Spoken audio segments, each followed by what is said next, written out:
The weight of a whisper.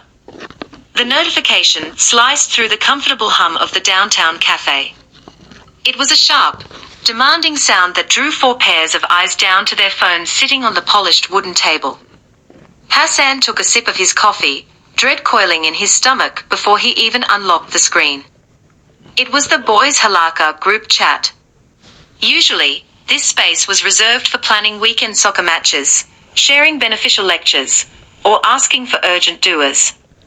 It was a safe space of brotherhood. But today, the vibe was different. The message came from Seima, the most digitally connected among them, always chasing the newest trend, always eager for the next viral moment. There was no salam. No context. Just a video file and a caption that read, "Look at Mr. Piety caught slipping. The internet is going to feast tonight." Hassan tapped the video, his heart hammering against his ribs.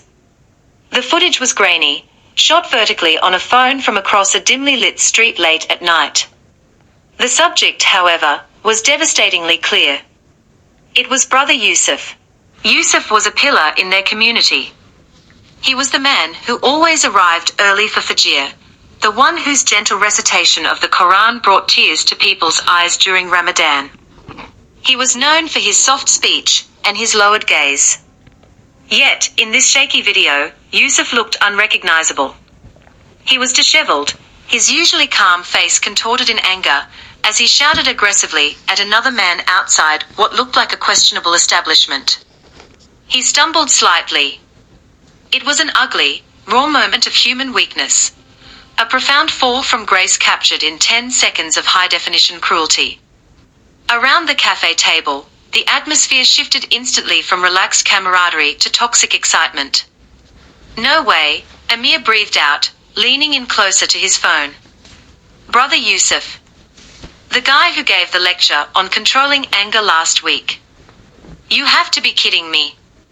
"Always the quiet ones, bro." Khaled shook his head, a cynical smirk playing on his lips. "I knew that holy act was too good to hold up. They are all hypocrites eventually." Samir, sitting across from Hassan, was already deep into his phone's sharing options. His thumb hovered over his Instagram story interface. "This is gold," Samir muttered, his eyes reflecting the blue light of the screen. "I'm posting this. People need to know the truth. The clout on this is going to be insane. I'll hit 10K views by midnight."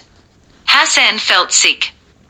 The write-up he had read just that morning flashed through his mind, words about how sins had become entertainment, how someone's lowest moment was now just fodder for gossip.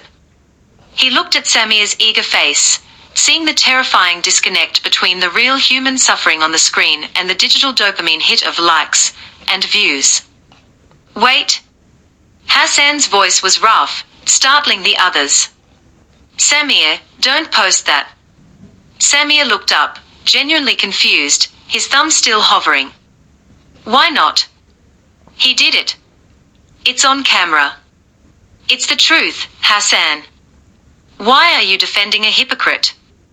If he wants to act like that, he deserves to be exposed." "Does he?"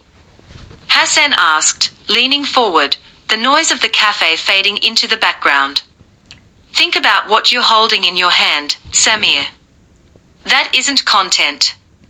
That is a human being having the worst night of his life. Since when are we entitled to turn a brother's pain into our entertainment? Since when is public humiliation justice? It keeps people accountable," Samir argued, defensive now. "If we don't show this, he just gets away with pretending to be pious." The table fell silent, waiting for Hassan to back down.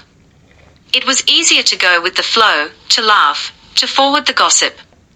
But a memory clawed at Hassan's throat, a debt he owed that he could never repay. 10 years ago, Hassan began quietly, looking down at his empty coffee cup. "Before I knew any of you. I was young, stupid, and hanging around the wrong crowd. I made a mistake.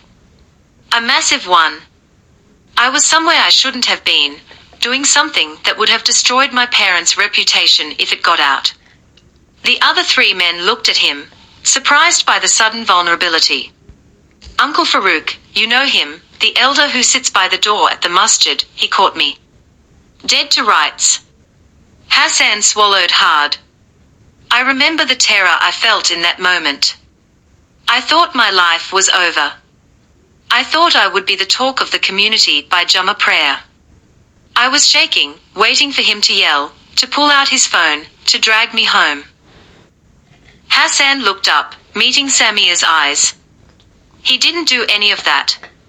He walked over to me, put his hand on my shoulder, and steered me away from the situation. He looked me in the eye and saw my absolute shame. And he said 4 words I will never forget. Hide this, Hassan. Repent to your Lord, and I will cover you, so that perhaps Allah will cover me on the day of judgment. Asterisk. The silence at the table was heavy now, thick with unspoken realizations. He never told a soul, Hassan whispered. Not my dad, not the Imam, nobody. That act of mercy, that Setr, it broke me. It made me want to be better more than any public shaming ever could have. If he had pulled out a camera instead of extending his hand, I don't know where I'd be today. I certainly wouldn't be sitting here with you brothers. Hassan pointed at Samia's phone. Brother Yusuf is slipping. He is sinning. Yes. But who are we to rip away the veil that Allah himself hasn't yet removed? Have we forgotten humility? Do we think we are immune? He leaned in closer, his voice shaking with intensity. You know the hadith, Samir. You've quoted it yourself. The Prophet warned us that those who track the faults of their brothers, Allah will track their faults. And whoever Allah tracks, he exposes them, even within the sanctuary of their own homes. And the scariest one, that no one will die until they experience the very thing they mocked and judged in another person. Hassan let that hang in the air. Look at that video, Samir. Really look at it. Are you terrified enough of Allah's justice to risk ending your life in the exact same position Yusuf is in right now? Is the clout worth that? Samir looked down at his phone. The screen seemed to burn his hand. The temporary rush of being the one with the exclusive tea evaporated, replaced by a sickening coldness. He looked at the frozen image of Yusuf's distressed, angry face. Suddenly, it didn't look like hypocrisy. It looked like a desperate man needing dua, needing help, needing mercy. Samir imagined his own deepest secrets, the whispers in his heart, the late-night internet browsing histories, the moments of arrogance, being projected onto a screen for the world to mock. The thought was unbearable. The facade of the digital warrior crumbled. Samir's hand shook slightly. The cruelty of what he was about to do, the permanent scars it would leave on Yusuf's family, his job, his soul, crashed down on him. Astaghfirullah, Samir whispered, his voice cracking. I got caught up in the noise. I forgot. I swear, I forgot. We all forget, Amir murmured from across the table, sliding his own phone face down, shame coloring his cheeks. Slowly, deliberately, Samir pressed his thumb down on the video message. He selected delete for everyone. The message vanished from their chat, as if it had never been there. Delete it from your gallery too, Hassan said gently. Wipe it out. Don't let Shaitan tempt you with it later. Samir nodded rapidly, deleting the source file permanently. Friends sat in the cafe, the noise of the world rushing back in around them.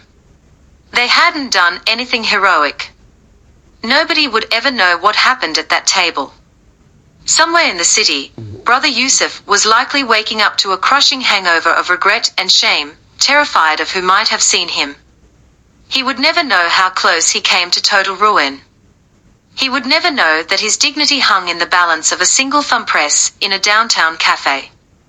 We have to be careful with our tongues, brothers, Hassan said finally, the tension draining from his shoulders. Mercy must come before clout.